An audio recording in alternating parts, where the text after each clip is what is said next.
Assalamualaikum warahmatullahi wabarakatuh. Nama diri Supriyadi, NIM 2015101035. Baiklah, di sini saya akan meresum buku antologi resensi film-film hebat untuk memenuhi tugas mata kuliah teknik editing.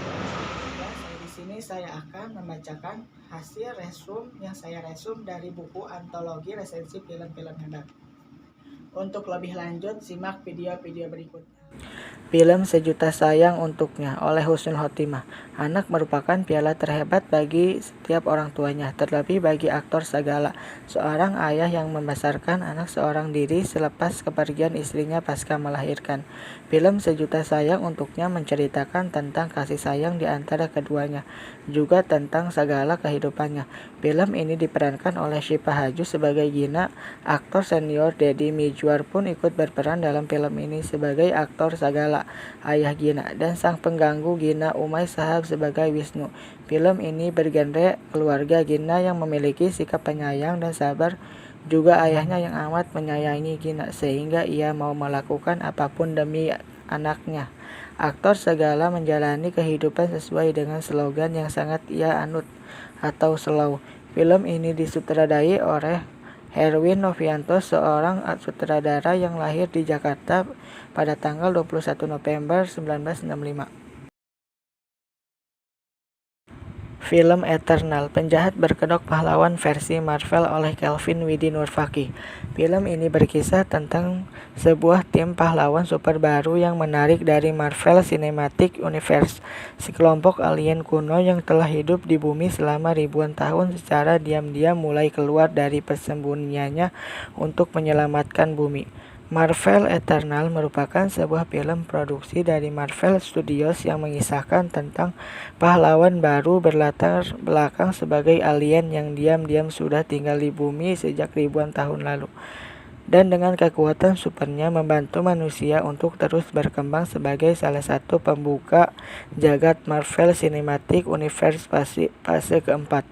Eternal memberikan kesan unik tersendiri dengan mengangkat banyak isu-isu ras dari seluruh dunia, dan parahnya saja sudah terlihat bahwa mereka adalah sekumpulan aktor dan aktris yang berbeda-beda latar belakangnya. Bahkan ada juga yang penyandang disabilitas.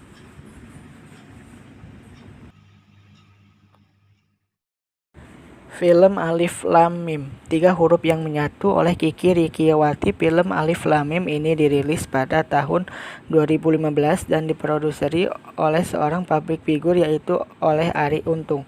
Film ini mengisahkan tentang 3 orang yang bersahabat sedari kecil, juga gambaran kehidupan masa depan tahun 2036 mendatang, dengan serba-serbi teknologi yang canggih baik dari perkembangan jurnalistik, media, hingga cyber. Film ini juga mengambil latar belakang mengenai orang yang memiliki jabatan dan menjadikan hal itu sebagai peluang dalam mencapai segala tujuan yang diinginkannya meskipun itu harus mengorbankan orang lain. Selain itu, film ini membawa serta peran agama, makanya dalam film ada aktor yang memerankan sebagai politikus, kiai, santri, jurnalis, dan aparat negara. Alif Lam Mim merupakan film yang bergenre laga atau action dramatis dan menegangkan saat ditonton. Susah Sinyal 2017 oleh Iin Indrawati. Fakta perfilman di Indonesia memang kian hari kian berkembang.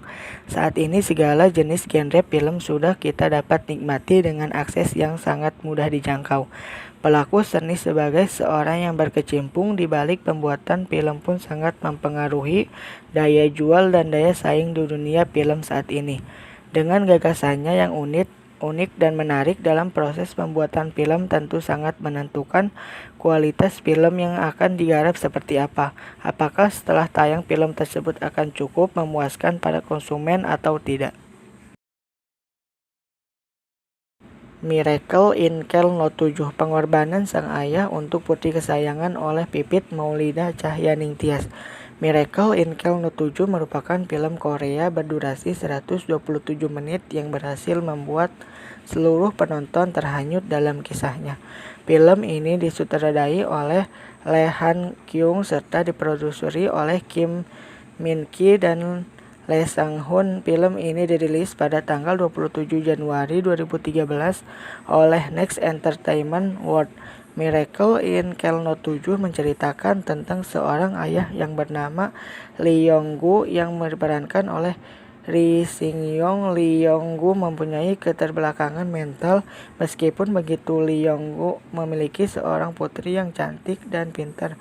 Putri Lee Yong-gu bernama Yi Seng-yang, berusia 6 tahun dan diperankan oleh Kang So-won.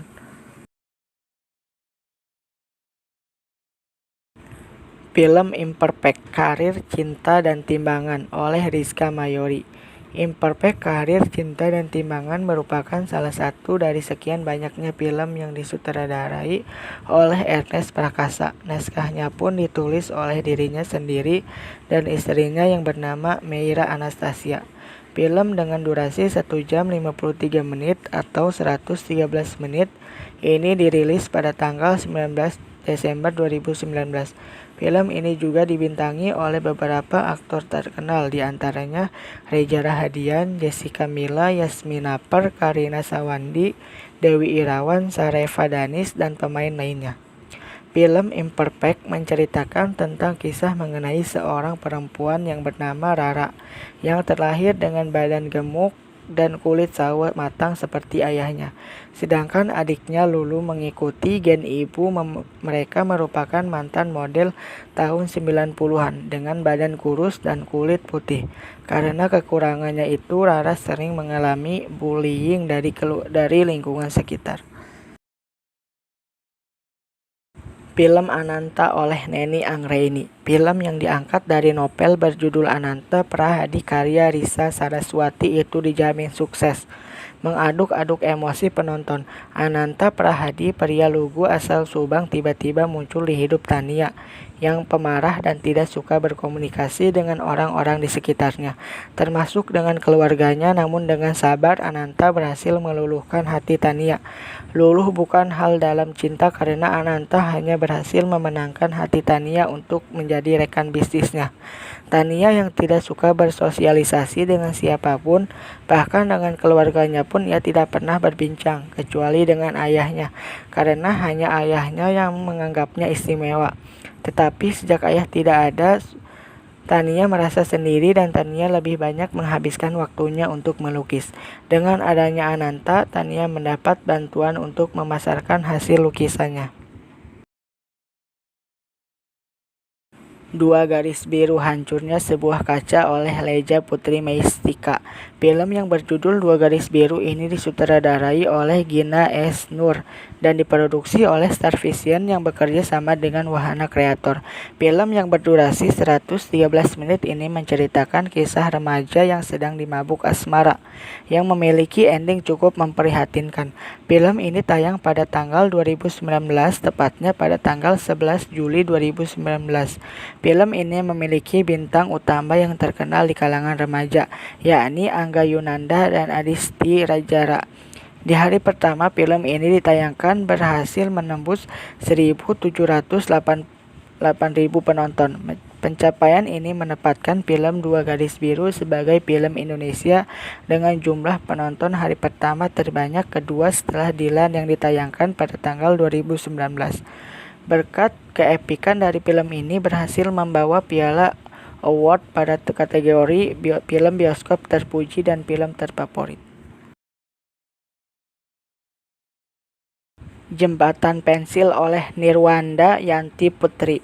Film anak ini menceritakan sebuah kisah dari pendalaman Sulawesi Tenggara, lebih tepatnya Kabupaten Muna, mengangkat kisah pendidikan anak yang jauh dari kata layak. Bahkan ada dialog yang menyebutkan bahwa kelas tempat mereka belajar seperti kandang sapi. Sekolah tempat mereka belajar tidak memiliki lantai, jendela, bahkan pintu. Nama sekolah itu SD Towa, lokasinya di pinggir pantai. Rumah mereka saling berjauhan, bahkan ada beberapa anak yang harus menyeberang jembatan yang sudah sangat rapuh. Terdapat 5 orang sahabat, diantaranya Nia, Yanti, Azka, Inal, dan Ondeng. Mereka semua adalah contoh persahabatan yang tulus walau Ondeng memiliki keterbatasan mental. Juga Ina yang tidak bisa melihat, mereka pun saling membantu satu sama lain. Film The Medium oleh Monixa Apriani.